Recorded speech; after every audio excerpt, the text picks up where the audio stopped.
such a tremendous thrill and honor to have you both here. Thank you for sharing that amazing film with us.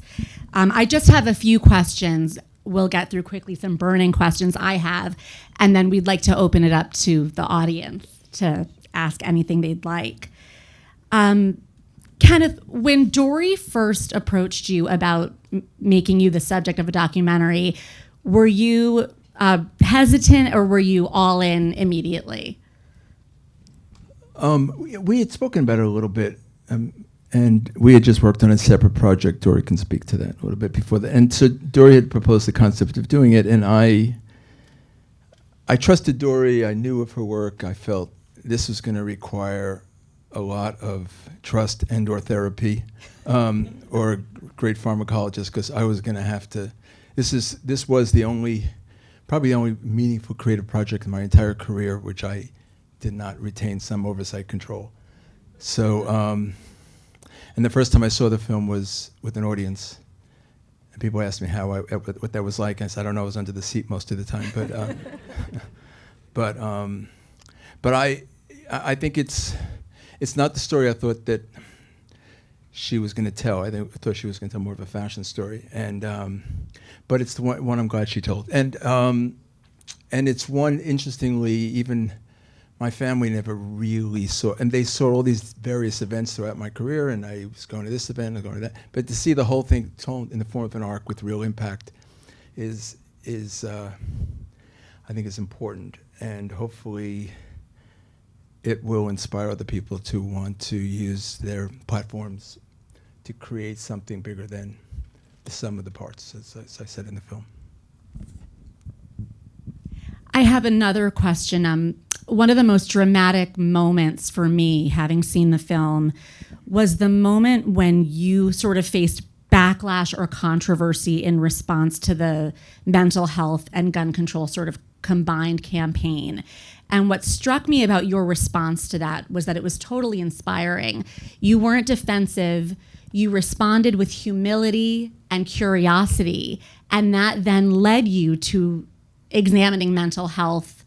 And that's become sort of your arguably latest and greatest cause ever. So can you talk about the importance of even someone with your level of success and your level of achievement, when confronted with backlash or criticism, you chose to face that with humility and courage?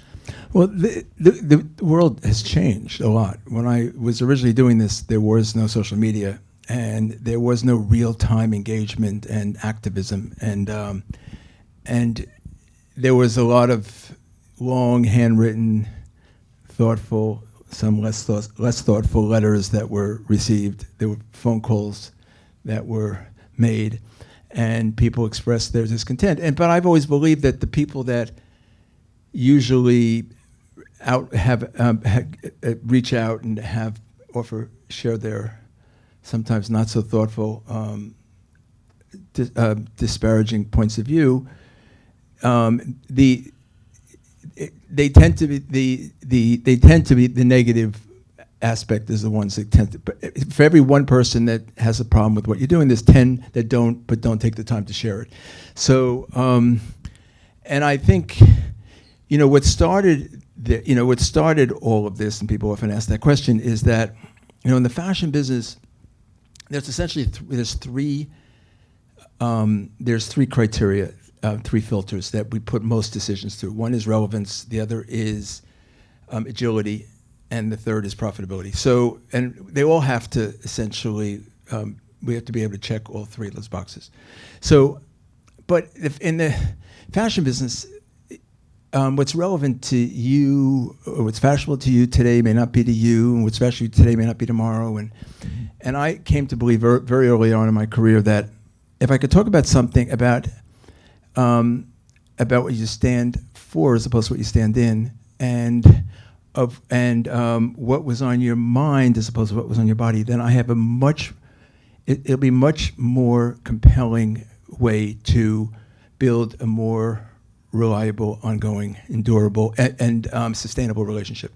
So that's what I set out to do, and then it changed me, and it changed all my associates. It changed the man, changed the brand, changed the company, as I said, and and I think our retention rate in our company is 200 or 300% higher than almost any of our competitors, because people they're not there just for the paycheck. They're not there just, to sell more shoes. And I think there is, everybody in the company touches purpose. So we have, Mental Health Coalition exists within our corporate offices.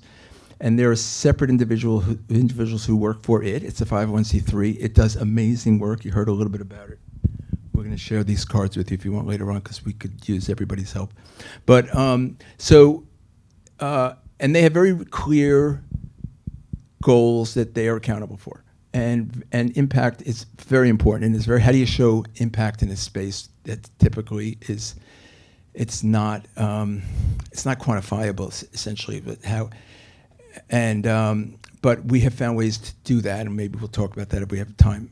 And then the business side, everybody in the company somehow, purpose, social impact is not something that exists in a corner office. It's not one person. I mean, everybody. It's infused into every aspect of the business, and everybody somehow touches it. And business is infused into the social impact. So. And they work independently, but yet they intersect, and at the end, we've created something bigger, as I said, than it is independently. I feel like we're leaving Dori out of this conversation.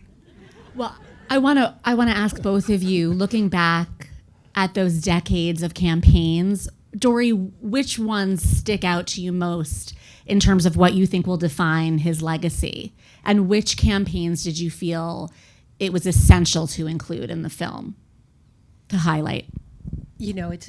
For me, it was more frustrating what I couldn't include, because people don't go to 3-hour movies. There was so many ads that I remember seeing in the 90s and beyond, ads that I cut out, that I really moved me and made me think.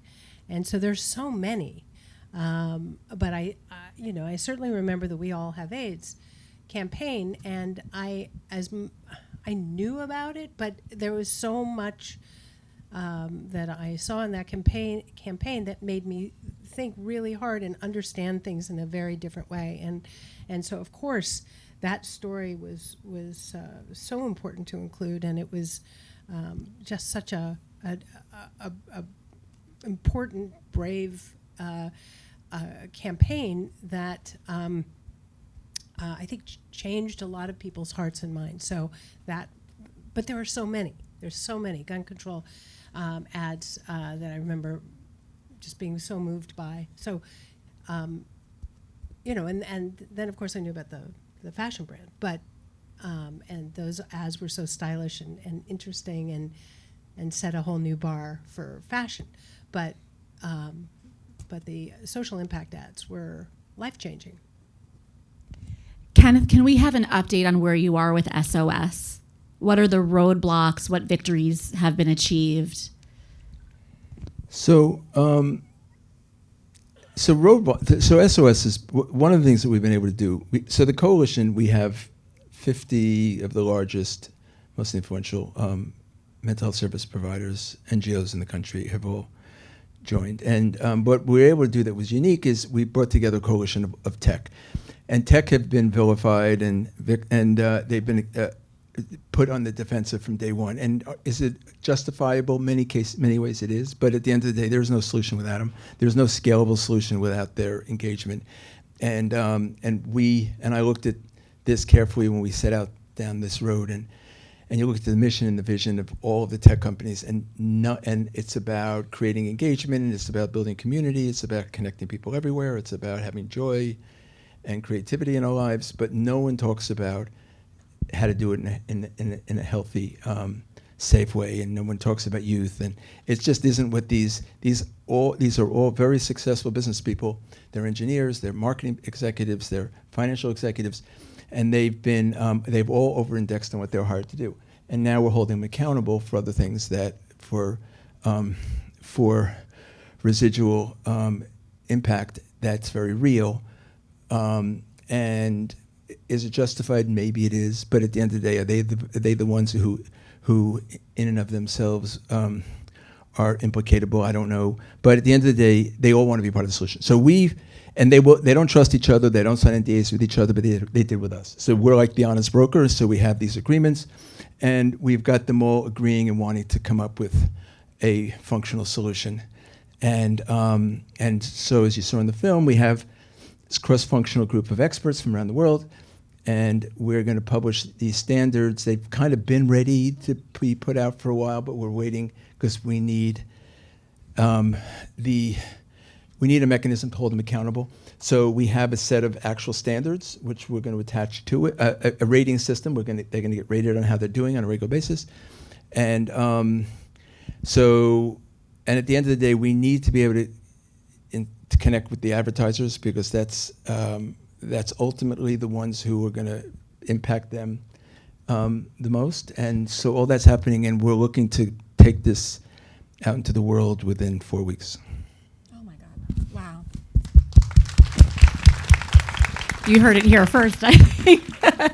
Just to shift to the personal for a second, and then we can turn it over to you guys. You both have these incredible daughters who have followed in your footsteps in terms of career pursuits. And I found it very, interesting that you had this departure from working with your dad when you were launching your business. What lessons do you carry with you from being the son of the boss, and now you are the boss, and how do you do things differently as a parent, mentor, leader, because the cycle is sort of repeating, but in your own way, with your daughters being so involved in your business? So it's hard, to say the least.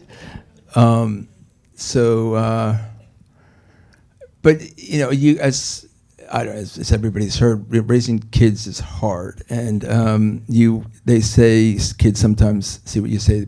Sometimes they hear what you say. They always see what you do. So if you can lead by example, Maria, my wife, has made social impact's been always a big part of her life, and her father. I lost my father when I was young. The business is 40 years old. He passed away about 35 years ago. And I often get asked that question: has he seen a lot of this? He has not. He did not get to see a lot of this, but he was always very proud. But Maria's father was a mentor of mine who was the governor of Cuomo for a bunch of years, and we were very fortunate to have him. And Maria has built a homeless organization, Help USA, which was originally founded by her brother Andrew before he joined the Clinton administration. So, and the kids have seen all that. They've been part of all that. We used to have these events at our home for a lot of the residents of Help. And Joe Cavese, who I saw earlier, is here. And Joe used to come and teach them how to dance and choreograph little things with them. So, so that's always been a part of our lives. And the kids have seen it, and they're inspired by it, and each in their own way. And Emily, my oldest, is women's creative director, and even though she was a lawyer for 7 years, and then the other two are a big part of the founding and the initial running of the Mental Health Coalition. Congratulations. Okay, I know I said you guys could talk, but I'm going to ask one more question because I'd love to hear from you, Dori. Just again, congratulations on this incredible narrative arc. Kenneth talked about finding strength in vulnerability and sharing more of a personal side. What did that moment mean to you as the filmmaker? At the end of the film, you're talking about? Yeah. Sorry. I worried while we were making the film. Okay. I worried while we were making the film that no one was going to believe that Kenneth really existed, that he was a real person, because he's like a superhero, and I kept saying to Kenneth, it's like, come on, there's got to be something in your life that is terrible, or that you're not good at, or something, help me, and there really wasn't, but I kind of was a little relentless, and I apologize for that, but I I pushed hard because I just felt that for everybody who is going to see this, to really important to understand what would make someone like that give so much of their life to others. And it was it wasn't going to be our last interview if I didn't get an answer, but it was our last interview when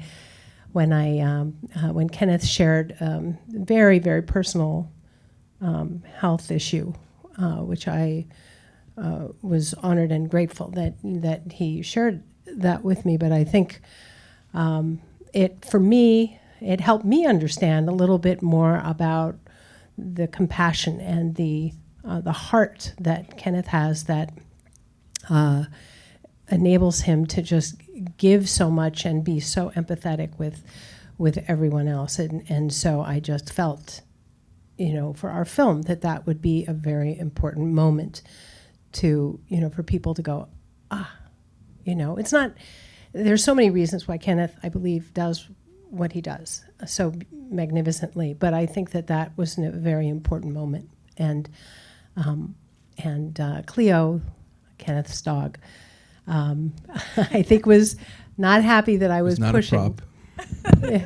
and made an entrance, and actually you don't see it happen, but what happened was Cleo jumped on the bench where I was sitting and started to lick my face, which is why Kenneth was laughing. And it was, like, don't give him such a hard time, He was looking out for you. But yeah.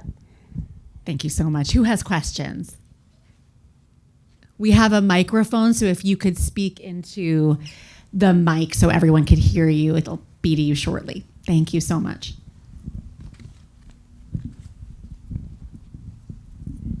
Hi, thanks.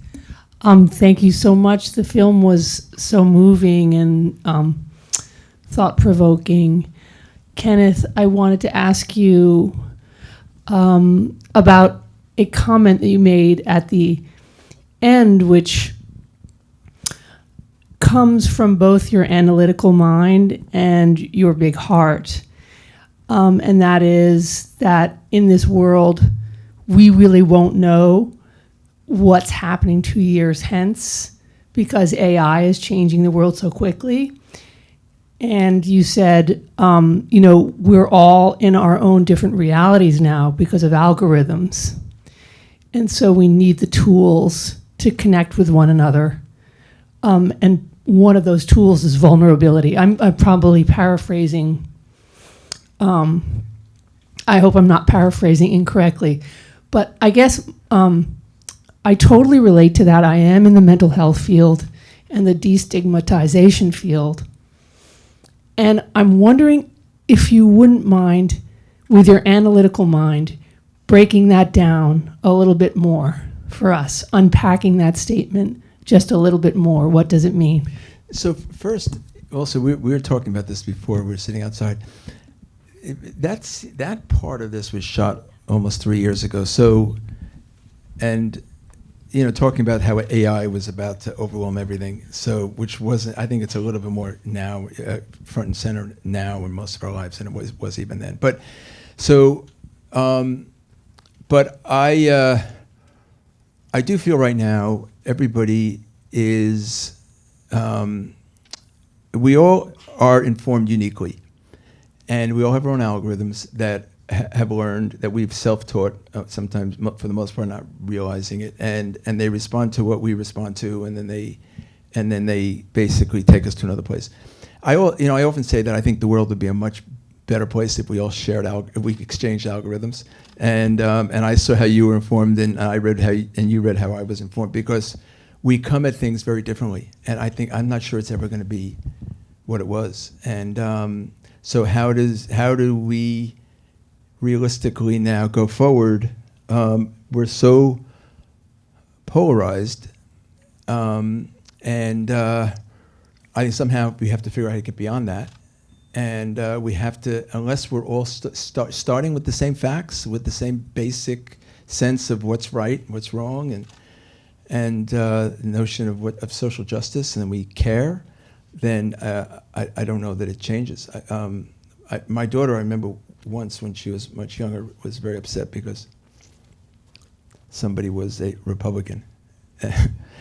But I would explain to her that everybody wants the same thing. We all want a better life for our families and for our neighbors, but we have different thoughts on how to get there. So some believe it's top down, some it's bottom up, but essentially, what are the assumptions? What are the premises from which you are deriving your judgments that you're making of other people, which are usually more often than not should be withheld. But these are difficult times, and we're all struggling right now. And mental health, I think, becomes amplified. Mental health needs and the need for resources. But we did one of the things. Another thing we did at the coalition, as I try to make my pitch, shameless self-promotion, is that we made an agreement with Meta about 2 years ago, and they gave us about $300,000 worth of media. And we ran a campaign, and we reached 19 million people, which is 68 people for every dollar spent, which is unheard of typically as far as return ROI in social media. And then, of them, 550,000 acknowledged for the first time their personal struggles and their willingness to access resources, which is huge. So it shows that with the allocation of resources, you can change people's predisposition and willingness to address their own needs and also each other's. I have no idea what your question was or if I answered it. But thank you, Louise. Right over here.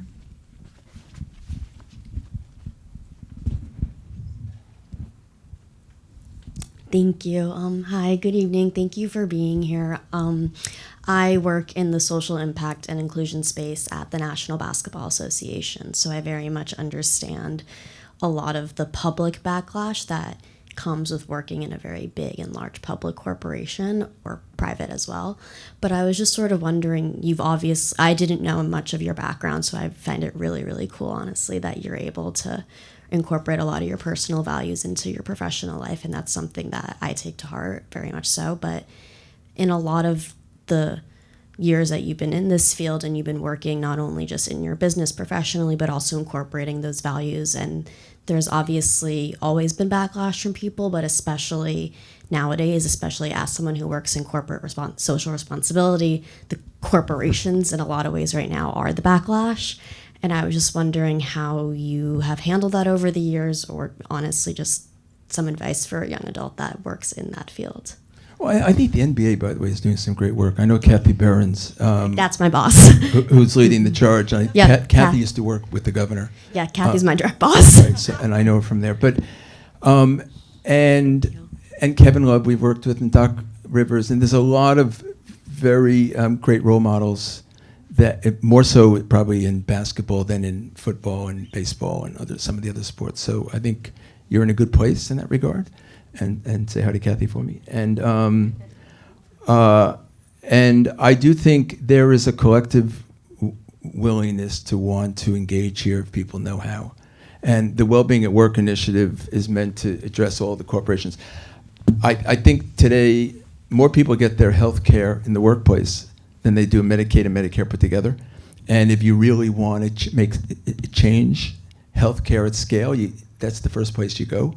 And you can make a real meaningful impact. And I think you're going to find a lot of like-minded individuals there who are all aligned. And how do you bring insurance, and how do you bring resources? And also with AI now, AI is changing everything. I mean, young people access to therapy has been somewhat democratized because of AI and because of all these Zoom platforms and all these abilities to do a lot of to work remotely, and oddly, young people, which is a little scary today, are finding they prefer to speak to bots than they do to real people, which in some ways democratizes it, in other ways it's frightening. But they feel that they're less likely to be judged. And it's more confidential, which is arguably maybe just the opposite. But that is what we're dealing with right now. Gentlemen. Hi. I can yell. The puns are fantastic. do they all come from you? I'm afraid so. It's a disorder. My Mario used to call me his pun-in-law. But I try to, I'm much better. My filter works much better now than it used to. So I withhold more than I don't. Susan, I have one here. Remarkable film, remarkable life, remarkable purpose. I want to ask you a question. I'm sure you have all kinds of places you're sending this and showing it. Have you thought about specifically doing business schools and medical schools?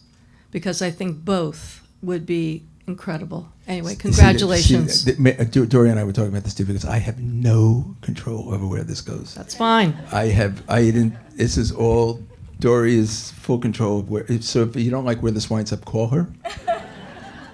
Make sure she's aware. How can we tell the story in the most effective way, in the most meaningful way? I'd love that, nothing more. Just to add, we are in conversations actually with a business school, a very prestigious business school that wants to take the film and create a social impact curriculum that's really focused on the fusion of cause and commerce, and work with us on that, and then make that available to business schools around the country and corporations and medical schools. Yeah, so that is something we're very focused on, and agree with you. I would love to get the film in front of future leaders, and to have people think about how, just at the get-go of their career, how to have purpose in their life. We could get a mic. Hi, I spoke to you earlier. I'm from where you grew up, as you know, and I've been following you as the community has followed you. And I just want to say that I used to look for your slogans. You were a little older than me, and I used to look for your slogans. Am I still? Yes. And, we talk about you in the community because I'm tightly knit in there still in Great Neck, and I just know, we're all proud of you, and I know your father, Charlie, would be really proud of you, too. That's very sweet. Thank you. Thank you. Actually, people ask me if I grew up on Long Island. I tell them, no, I intend to grow up in New York. Thank you very much.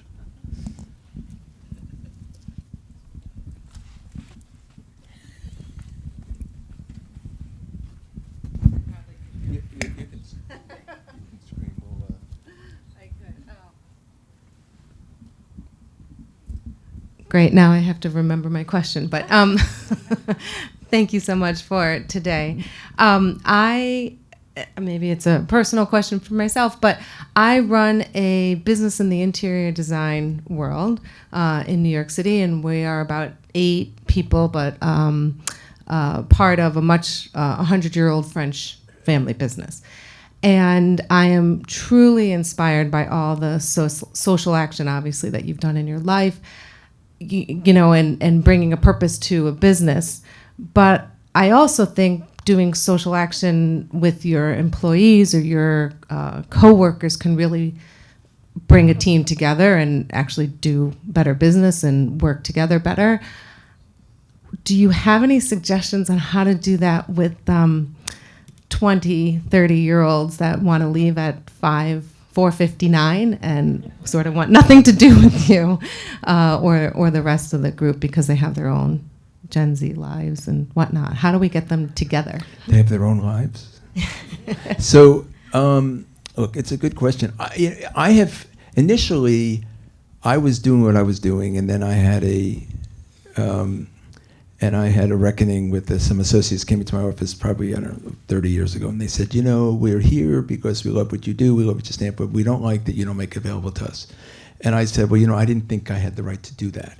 And I do it because this is what I personally believe in, and I don't want to impose it upon you. And they said, well, why don't you just put in place a procedure, let us just be the judges of that, and if we do it, we do it. So we actually had a program at Emory University where I had gone on a fellowship on community building and social change. We hired one of the graduates from the first year of that program to come work at the company and set up a social impact process in the company. And she would go around and find various ways that associates get involved. And one of the rules was, I didn't want to know about it. You get no credit for it. And you're going to do it because you want to do it. At the end of the day, you're going to realize you were the biggest beneficiary, and you're going to be glad you did it, and you want to do more of it. So, and that's what we did. And we had a mentoring program with a local elementary school, and if associates signed up for it, you had to stay with that child for the year. That was the commitment. You had to make that commitment because these kids very often have had enough disappointment in their lives. They can't. The deal is that we have to commit that we're not going to be a source of more. So, and they made the commitment so willingly, and we invariably did not have enough.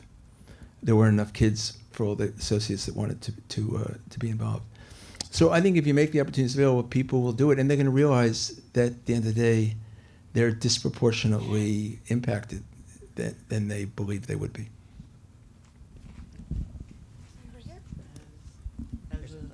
Thank you. As somebody who is a creative person who started your own business, how do you make sure that you're not only developing your business, but also your creative aspect at the same time? Because both are time consuming. Drugs. Not really. So I over the years I have figured out different ways of funneling my creative energies, and I was designing all the shoes at the beginning, and then as the company got bigger, I needed to step back and allow other people to grow, and I was focusing a lot of my energies into not just the product we brought to market, but how we brought it to market and where we brought it to market, and the advertising and the messaging so I think that that's a process that you kind of work through, and depending upon what you're doing, where you're doing it, and how do you. It's critical that you bring associates along, because you can't do this alone. And as I said before, alone you go fast, together you go far. So how do you inspire and engage, a collective? That's the challenge. I think this is our last question. This gentleman here in the blue shirt. Better make it good. Make it good. I'll do my best. So me and my wife run our small business here in Westchester together for almost 20 years. And big advocates of mental health, so thank you for that. Thank you. Supporters of local NAMI of Westchester as well. The biggest challenge I want to hear from you is how do you determine when running your business when to dedicate enough time to the mental health, which is obviously also just as important to step away, but at the same time you need to run your business. But how do you dedicate that time to sit? Like, I encourage my wife, stop, go what your heart is dragging you towards, which is the mental health portion. And just was there a certain time in your business that said, I'm going to stop and dedicate more time towards this or more time towards the mental health aspect? Look, the goal is if you can. I've always believed that if I can make social impact part of the business, then the process is intuitive, and it's not complicated. And if every time we opened a store for years, we attached it to an AIDS awareness narrative, and so every important pivotal business event somehow had a correlation to either it was AMFAR. When I was asked to join the board of AMFAR very early on in this process in the 80s, and then we as a company did all of their branding, all their marketing, all of the communications, and they just were fighting over who could do the AMFAR stuff. But that was part of what we did, and it was part of what they did, and there were people who were responsible for the business, and some people were more targeted and directed towards some of the social impact work. But it all mattered, and it all had to get done, and it was all very important. So, and thank you for what you do as well. Thank goodness for your wife. Anybody else? That went up too fast to ignore. I was debating. First of all, Dori, thank you so much. My chair's opening. As my heart has been so opened. Dori, thank you so much for bringing this all to light. And Mr. Cole, thank you for sharing your light with all of us, truly. Thank you.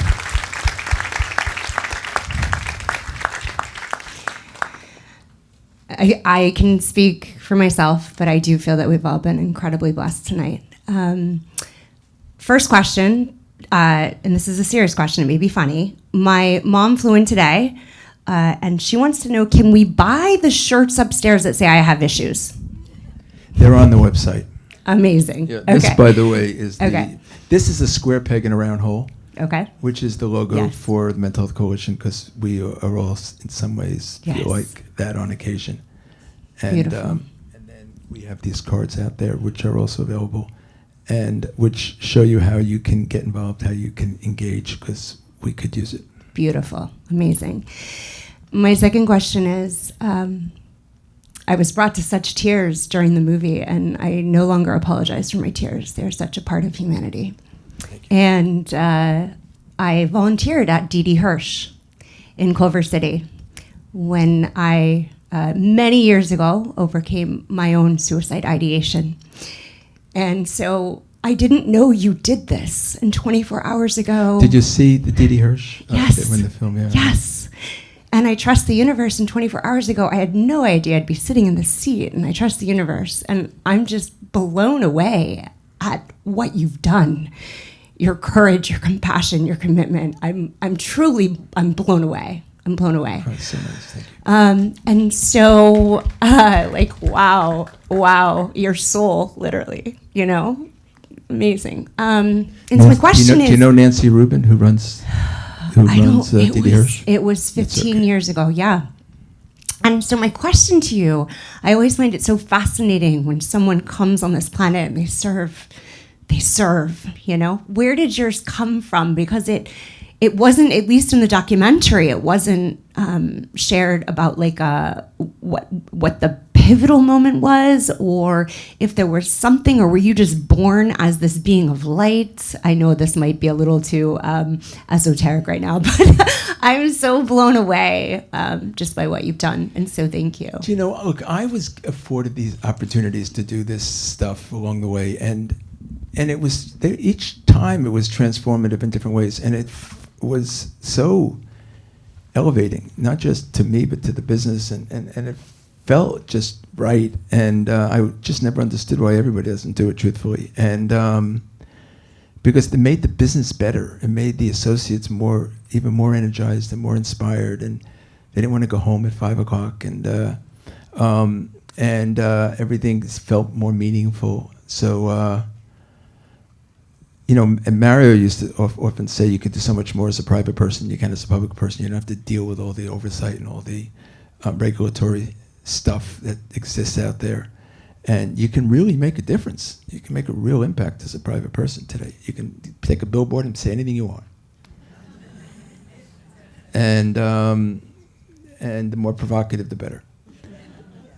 So. Don't go quiet easily either. Thank you. Very sweet, thank you.